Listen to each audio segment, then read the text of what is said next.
এই রাউন্ড যে চাকতিগুলো বানানো হইতেছে এগুলো হচ্ছে ব্রিজের কাজে ব্যবহার করা হবে। আর ওইদিকে হচ্ছে মেশিনের কাজ চলছে।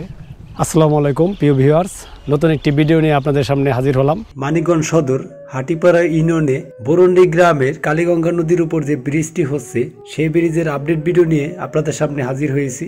এটা শুধু একটি ব্রিজ নয়, এটা আমাদের হাটিপাড়া ইউনিয়নবাসীর সকলেরই প্রাণের দাবি ছিল, আজ তা পূরণ হতে যাচ্ছে। এখন দেখাবো যে ব্রিজের কাজ কত দূর কি হয়েছে। এখানে অলরেডি 4 পিলারের কাজ শুরু হয়েছে। এখানে এটার নিচে একটা পিলারের কাজ হয়েছে, 35 মিটার লেন্থে পিলারগুলো করা হয়েছে। আর ওই পাশে একটা আছে, আর এখানে একটা গর্ত করা হয়েছে। এখানে যে গর্তটা আছে এটা হচ্ছে গর্ত করা শেষ হয়েছে, এখন শুধু এটা ঢালাইয়ের কাজ বাকি। আর বাকি যে 3টা আছে, এদিকে একটা আছে, এই পিলারটার কাজ মানে ঢালাই শেষ হয়েছে, এটার উপর থেকে আবার নতুন করে ঢালাই হবে। দেখেন এখানে আসলে মাটি দিয়ে সমান করে রাখছে। আর এখন হচ্ছে কাজ সাময়িকভাবে বন্ধ আছে, কারণ এখন দুপুরের টাইম, যে কারণে সবাই একটু রেস্টে আছে। লাঞ্চের পরে আবার নতুন করে কাজ শুরু করবে। তো এখানে আসার পরে এক ভাইয়ের সাথে দেখা, উনি হচ্ছেন এই মেশিনের হেল্পার। এই ভাইয়ের সাথে একটু কথা বলবো যে কাজের অগ্রগতি কত দূর কি হয়েছে। তো আসসালামু আলাইকুম ভাই। ওয়ালাইকুম আসসালাম। ভাই ভালো আছেন? হ্যাঁ আছি, ভালো আছি। আপনি এই মেশিনটা যে মানে চালাইতেছেন, কাজ কত দূর কি হয়েছে একটু বলেন। এখানে মূলত অলরেডি 4টা আমরা পাইল করেছি, আর একটা পাইল মনে করেন করতে আসি। এটা শুরু চলছে এখনও, এখন লাঞ্চ টাইম, এই জন্য এখন সবাই খাইতে গেছে। লাঞ্চের পর মানে আবার আইসা এখানে বোরিং শুরু করবে। প্রথম পিলারের কাজগুলো কি এখান থেকে শুরু হয়েছে? এখান থেকেই শুরু হয়েছে। এরপরে কোন সাইডে যাবেন পিলারের কাজের জন্য? এখান থেকে তারপর আমরা নদীর সাইডে যাব। নদীতে যেখানে বালু ফেলাইছে ভরাট করছে ওখানে আমরা দ্বিতীয় পিলার, ওখানে দ্বিতীয়বার করব। তারপর ওখান থেকে শেষ করার পর তারপর আবার এদিক দিকে আবার প্রথম থেকে শুরু করব। আবার এদিক থেকে আবার শুরু করবেন না? জি জি। মানে এই নদীর এই সাইড থেকে কাজ চলবে আর কি। হ্যাঁ হ্যাঁ। আর এই সাইডে যখন পিলারের কাজ শেষ হবে তখন আবার মাঝখানে ধরুন। মাঝখানে কাজ শেষ হইতে অনেক দেরি হবে, তাই না? মাঝখানে কাজ শুরু করতে অনেক দেরি লাগবে। ওই মাঝখানের পাইল করতে একটু অনেক সময়ও লাগে। ওখানে আবার বার্জের উপরে করে বোরিং করতে হয়, এই যে একটু সময় লাগে। আচ্ছা ভাই, এই রিগ মেশিনের যে মানে কার্যক্ষমতা, একদিনে আপনারা কয়টা পিলারের কাজ করতে পারেন? আমরা মূলত এক এক সময় এক এক মানে করেন আপনাদের কাজের যদি চারদিকে যদি পজিশন ঠিক থাকে বা চারদিকে সব কিছু ঠিক থাকে, তাহলে আমরা প্রতিদিনে 3টা 2টা এরকম দিতে পারি পাইল। মানে সর্বোচ্চ 3টা পিলারের কাজ করতে পারেন? জি জি। এখানে মেশিন দিয়ে ডিল করা হচ্ছে।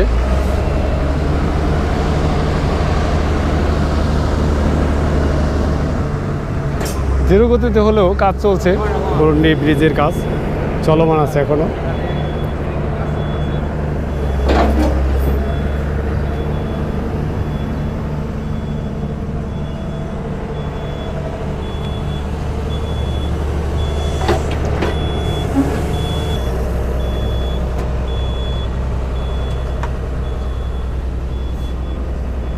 তো এখানে হচ্ছে ঢালাইয়ের যে লাইনটা ঢালাই করে, যে ওই দিকে মেশিনটা বসানো হয়েছে, যে ঢালাইয়ের মানে সরঞ্জামগুলি ওইখান থেকে মিক্স হয়ে এই পাইপ দিয়ে এখানে আসে। এখানে আসার পরে এই যে এখানে যে গর্তগুলো করা হয়েছে পিলারের, এই গর্তগুলো ভরাট করে। দর্শক মণ্ডলী, আপনারা দেখতে পারলেন এখানে 4টা পিলারের কাজ শুরু হয়েছে। এখানে মোট 14টা পিলার হবে, মানে 14টা পিলারের উপরে একটা বেজ হবে, ওই বেজের উপরে ব্রিজের কাজটা হবে। তো এখন আমরা অন্য সাইডে যাব, আপনাদের দেখানোর চেষ্টা করব অন্য সাইডে কাজ কত দূর কি হয়েছে। এখানে হচ্ছে সেই মিক্সার মেশিন, এখানে হচ্ছে সিমেন্ট, বালু, পাথর সব কিছু মিক্স করে এখান দিয়ে চলে যায়। এখানে লাইন করা আছে।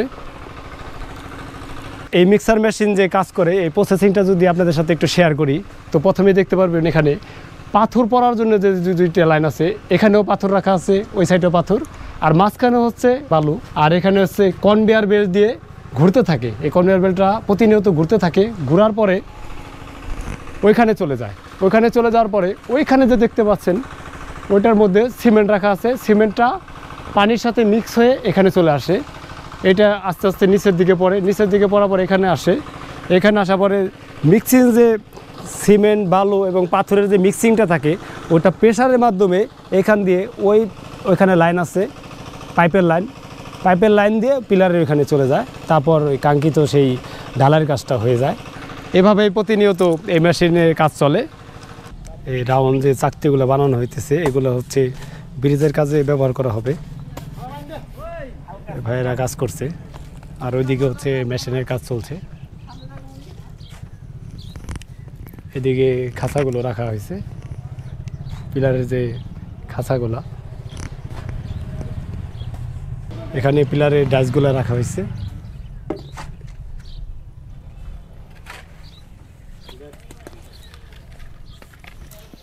এটার মধ্যে কি শুধু সিমেন্ট আর ভালো না, পাথর আছে, পাথরের গুঁড়ো, এই যে ছোট ছোট কি দেখা যায় ভালো, সিলেকশন ভালো। আমার ভিডিওটি কেমন লেগেছে অবশ্যই কমেন্ট করে জানাবেন এবং এরকম আরও নিত্য নতুন ভিডিও পেতে আমার ফেসবুক পেজ এবং ইউটিউব চ্যানেলের পাশে থাকবেন। আবারও দেখা হবে নতুন কোনো ভিডিও নিয়ে। সে পর্যন্ত সবাই ভালো থাকুন, সুস্থ থাকুন। আল্লাহ হাফেজ।